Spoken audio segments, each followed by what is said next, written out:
everyone, it's Sam here at Model Chile Scalar Models, and here I have Zvezda's 135 scale T-14 Armata, Russian main battle tank, which just arrived today and I've been really looking forward to building up, as it'll be my first Zvezda kit, and I've heard some quite mixed things about some of their earlier kits, but I think there's some of their latest offerings, including this one, have had generally good reviews. I think this came out last year sometime, so I'm a bit late to the party, but yeah, I'm quite a big fan of modern armour, and the T-14 is about as modern as you can get. It's got some quite interesting ideas and unique technologies, which it actually mentions some of them on the back.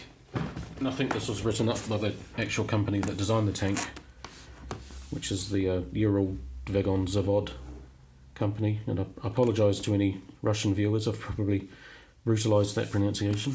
But it mentions things like the automated unmanned turret, and the crew, the three-man crew, sit in a armoured capsule in the front, and goes on about the complex armour, able to withstand the hit of any existing anti-tank weapon, powerful gun with autoloader, complex aiming system, surpasses any existing or forthcoming tanks of other countries. As for the kit itself, we'll have a look inside the box and see what we've got. Right, so I've gone and taken all the plastic out of the bags, mainly because it's this milky plastic and you can't really see through it, plus nobody likes rustling plastic. And I actually really like this flip-up lid style. It's just a minor thing, but it just makes the box feel a lot more solid and easily accessible. I wish all model companies did that style of box. But anyway, now that I've said that, it's refusing to stay up. Nice one. Right, so we've got the decals, the clear parts, a little bit of mesh.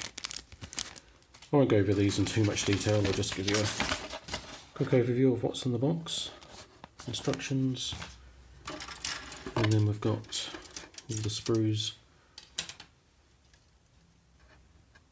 It's quite funny coming from a run of Bandai kits where the flash is just absolutely non-existent, to other companies where suddenly you start seeing flash and then you think, oh yeah, that's right, I used to have to deal with all of that in the old days. But there doesn't really seem to be much on here. There's a little bit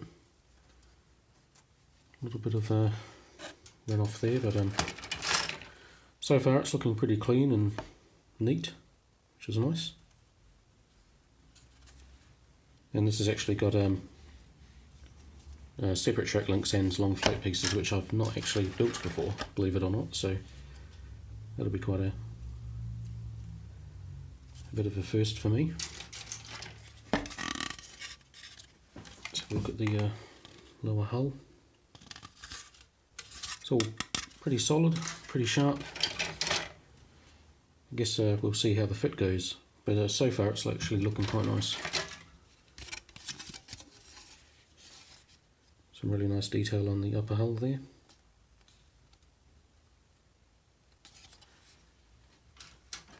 And then the turret.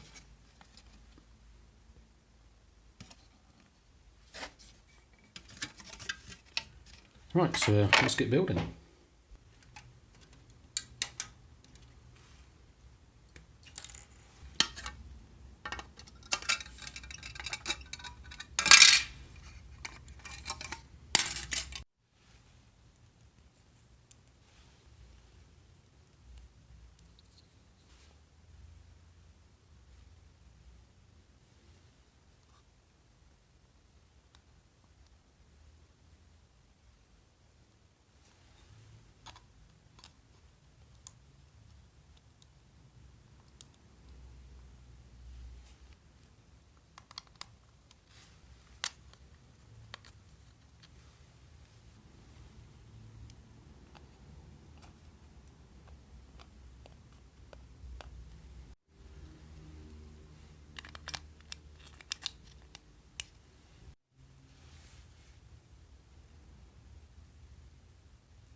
Okay, so for this kit, all of the track guiding teeth are all separate parts.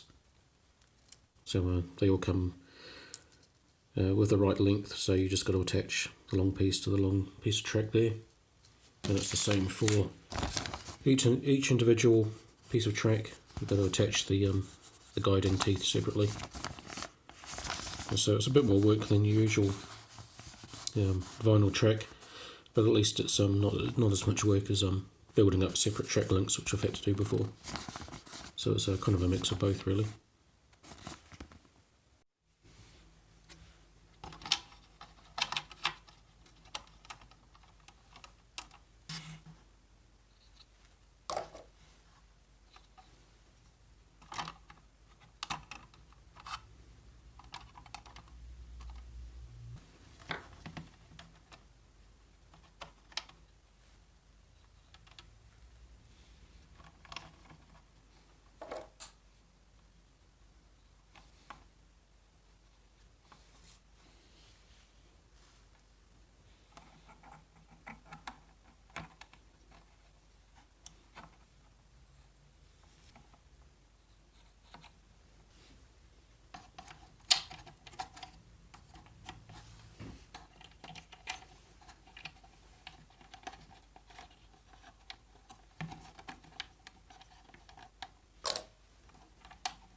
Alright, so that's the majority of construction complete. And I've just left off a few parts, such as the side skirts, just to make it a bit easier to paint some of the wheels and the tracks. And there's also some smaller fiddly parts like the antenna with some clear parts, and the mesh armour that goes along the back. All those will be put on after it's been painted. But apart from that, everything else has been glued on, and I'll just hand paint all the details once the top layers have been put on. And so for now it's ready for its first coat of primer, and I'll just be using Tamiya's Surface Primer, and that's just a nice light grey coat over the whole thing. And that'll also highlight any areas that need cleaning up, such as gaps that need filling or parts that need sanding, just before I put on the black pre-shade layer. Okay, so there's the primer layer done, and now it's ready for a coat of black pre-shading. And for that I'm just going to use Vallejo's black, which is acrylic based.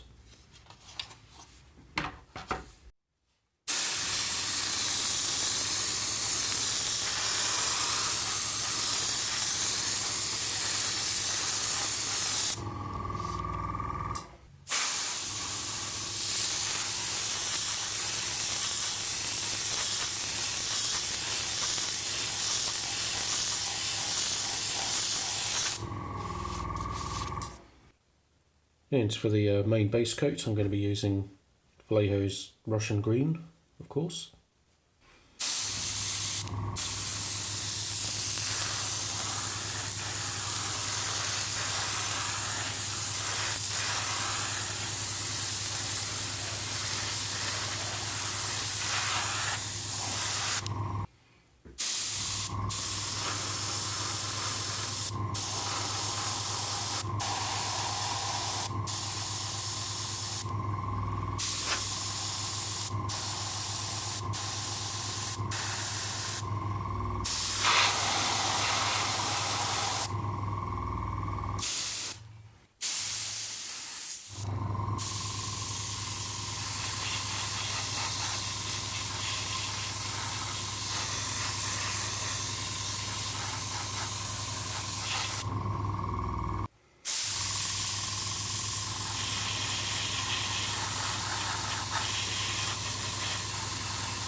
Alright, so there's the first pass done, And as you can see, I've just layered up the green in certain areas just to give the effect of a bit of fading over the black. And I've left it quite light in areas where I want it to be a bit darker to bring out some shading and a bit more definition. But overall it's still a bit too dark, I think, so I'm just going to keep building up the layers of green, and as I add more layers it'll gradually get a bit brighter and a bit lighter until I get the shade that I want. But it's just using the same green colour and just building up the layers.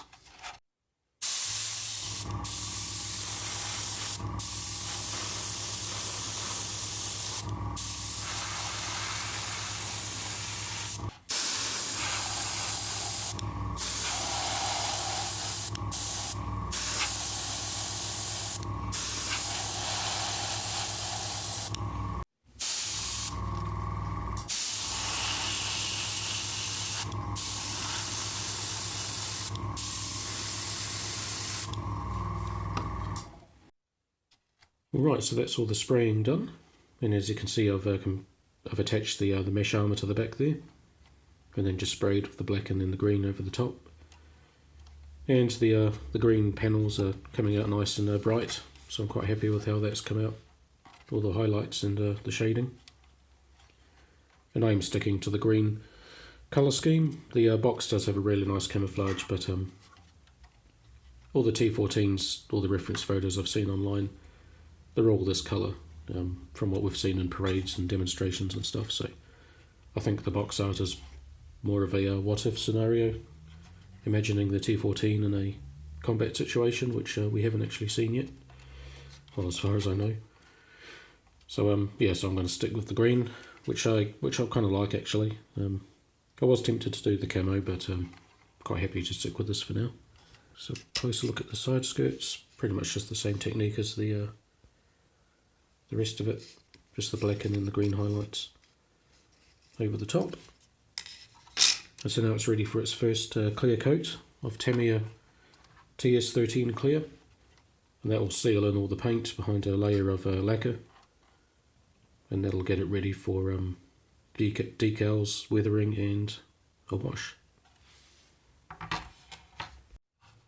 And with the clear coat down, I'm going to just start painting the tracks and the tyres, and I've just got a Vallejo model colour black, and I'm just going to brush paint it on.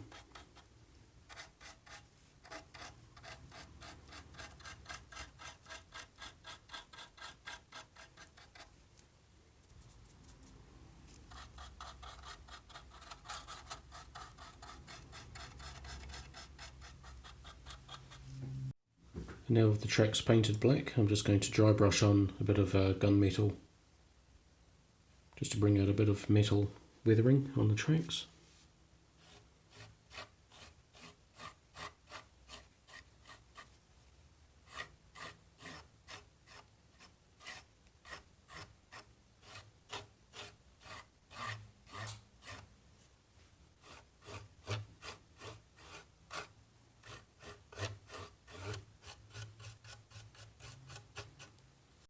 Okay, so now that the tracks and the wheels are done, just before I put the side skirts on, I'm going to do a bit of light dusting with Vallejo Desert Tan, which is kind of a dark buff sandy colour.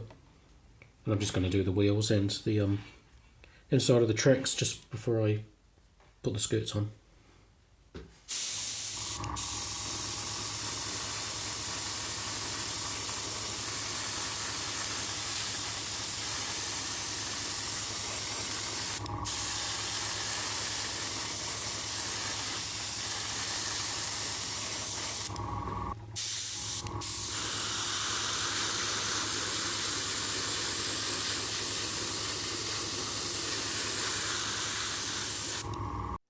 Right, so I've just soaked the decals in a bit of water, and already I can sort of see that they're starting to break apart just by dissolving them in water, which is a bit disappointing, but we'll see how we go.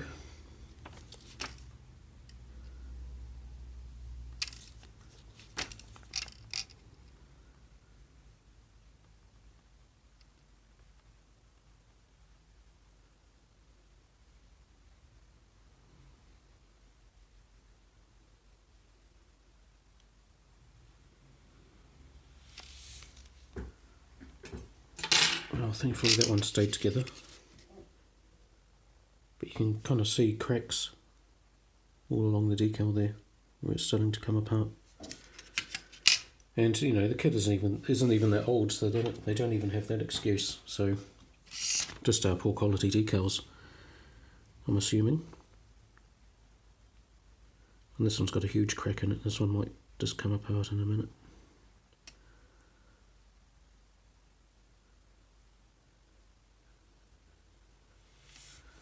Nope, so far so good. I've just got to move them into the right position.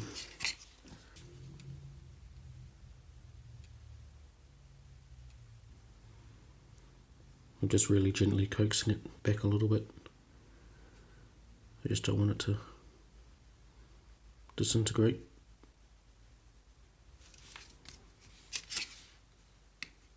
Yeah, I think that's about it.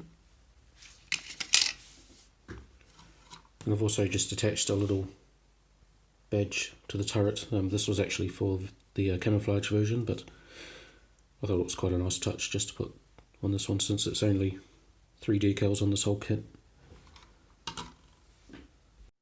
Alright, so for the pin wash, I'm just going to keep it nice and simple, and just confine it to the recessed areas to bring out some of this detail.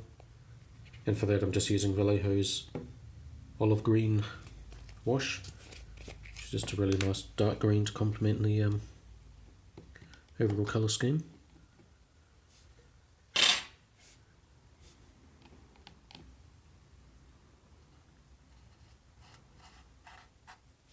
And once this is dried, I'm just going to wipe away the excess where it's spilled over a bit.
Okay, so I'm just doing a little bit of light streaking,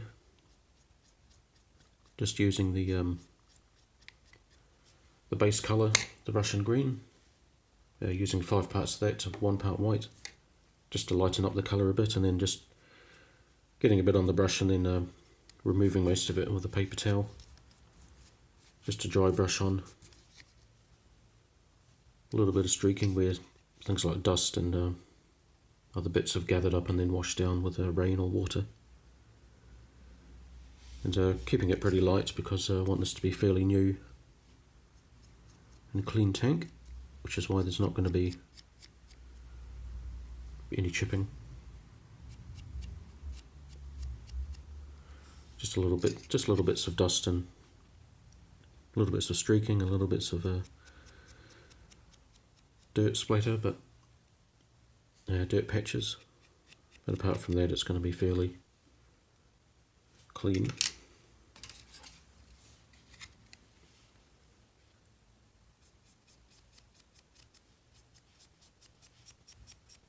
And even this, I think, is probably a bit too much, so I'll put on as much as I can. And then just using a bit of water on a cotton bud, I can just wipe away any bits that are too much.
Now I'm just applying this oiled earth wash to the tow cable just to give a little bit of oily rust effects. And this is really nice because the consistency is quite random, so you get kind of dark grey and then sort of brown patches as you go.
And now just before I seal in all the weathering with a flat coat, I'm just going to do a light dusting again of the desert tan, which is kind of like a dusty buff colour.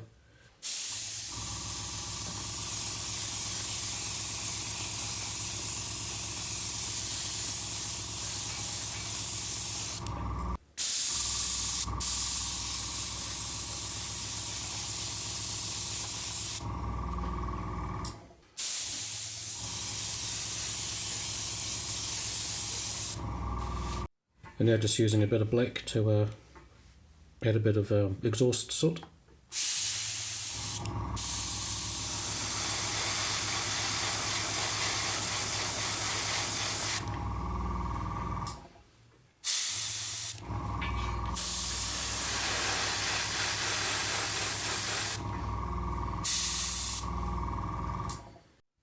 So there's the flat coat applied, and I was just using Tamiya's Flat Clear TS80 from a spray can, and so that's just taken down the shininess and given it a mostly flat, slightly satiny sheen. And I actually went back and repainted some of this machine gun turret because I thought it was a bit too dark compared to the rest of it, so that's matched up nicely now. So now the final pieces are just attaching some of the clear bits. So I've got the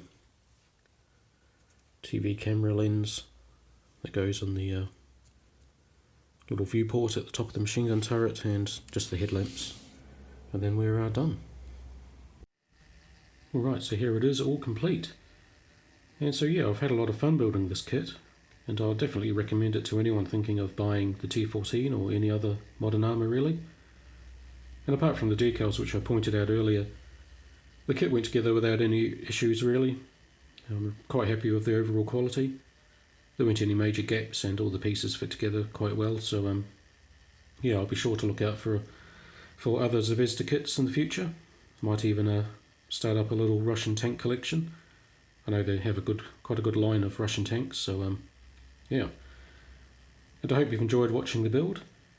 And as always, I look forward to hearing what you guys think in the comments below.